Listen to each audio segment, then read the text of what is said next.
சனி தசாகாலம் என்றால் 19 வருஷம். அதிலே பாதி வருஷ காலம் லக்னாதிபனோட பலம் செய்யும். அடுத்த பாதி வருஷ காலம் இந்த 12ஆம் இடத்துக்கு அதிபன், அதாவது இது மகரம், இது கும்பம். மகரத்துக்கும் கும்பத்துக்கும் அதிபன் தான் சனி. ஃபர்ஸ்டில் லக்னத்தோட பலம் செய்யும். ரெண்டாவது உள்ளது 12ஆம் இடத்தோட பலன் செய்யும். 12ஆம் இடம் விரயஸ்தானம்.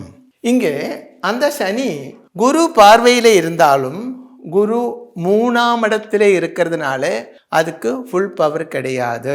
ப்ளஸ் தன்னுடைய எனிமையாக இருக்கப்பட்ட சுக்கிரனோடு சேர்ந்து இருக்கிறது. இப்படி எல்லாம் ஜாதகத்தில் இருக்கு.